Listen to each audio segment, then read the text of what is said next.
Progress world आज की वार्ता में आप सबका हार्दिक स्वागत। सूझवान दर्शकों को प्रिंसिपल दर्शन सिंह की ओर से उनकी सपुत्री गजलदीप कौर का सादर प्रणाम।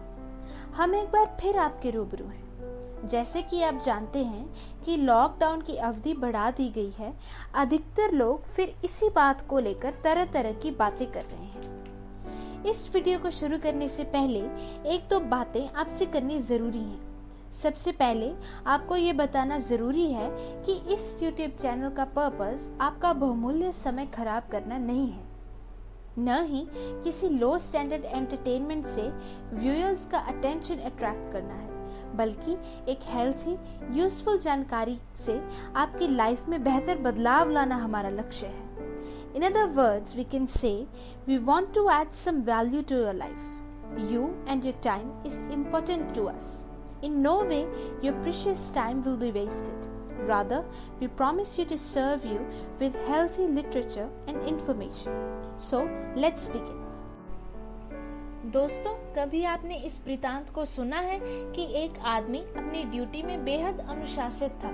उसका ऑफिस उसके घर से करीब 50 किलोमीटर की दूरी पर था और उसे एक बस में हर रोज ट्रैवल करना पड़ता था।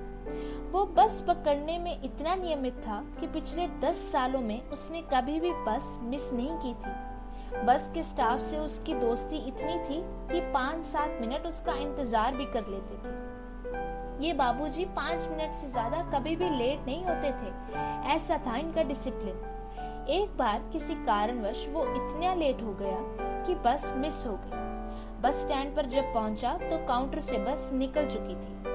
थक हार कर अपने बॉस से क्षमा मांगी और छुट्टी के लिए निवेदन किया। सारा दिन पछतावे में रहा और स्वयं घृणा करता रहा कि क्यों आज लेट पहुंचा, क्यों ऑफिस नहीं पहुंच पाया। उसका सारा दिन ऐसे पछतावे में ही रहा। शाम को जब उसने टेलीविजन पर समाचार सुने तो पता चला कि एक बस पूरी तरह घटनाग्रस्त हो गई। सभी के सभी यात्री मारे जा चुके थे।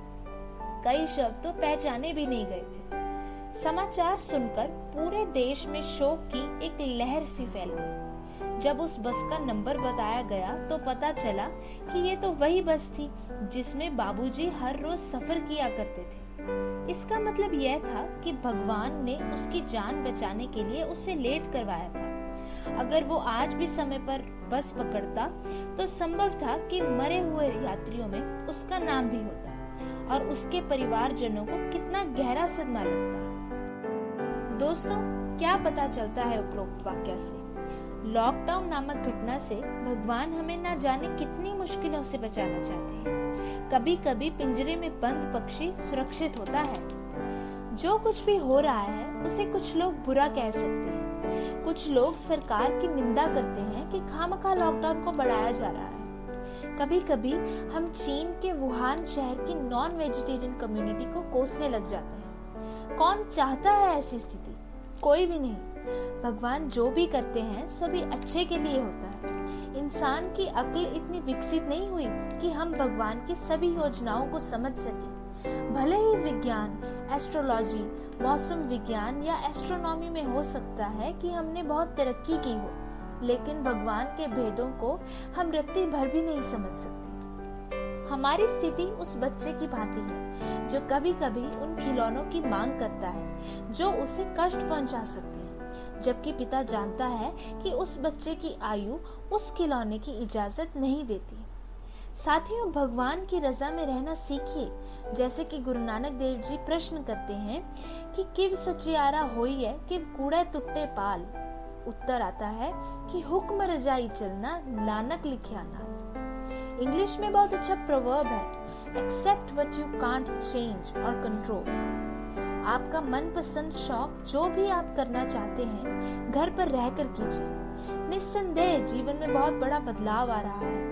अपने आप को इस बदलाव के लिए तैयार कीजिए। बेफिजूल निंदा में, फिक्र में, चुगलियों में अपना समय नष्ट करने के बजाय रचनात्मक गतिविधियों में अपना ध्यान लगाएं। लॉकडाउन को उचित या अनुचित ठहराना मेरा काम नहीं।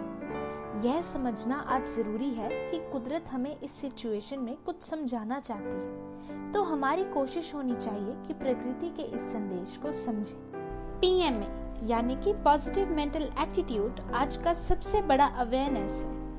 बेशक मेडिकल साइंस और बाकी सभी अनुसंधान जरूरी हैं, लेकिन मानसिक तनाव के इस युग में पीएमए डेवलपमेंट एक बहुत जरूरी विषय बनता जा रहा है।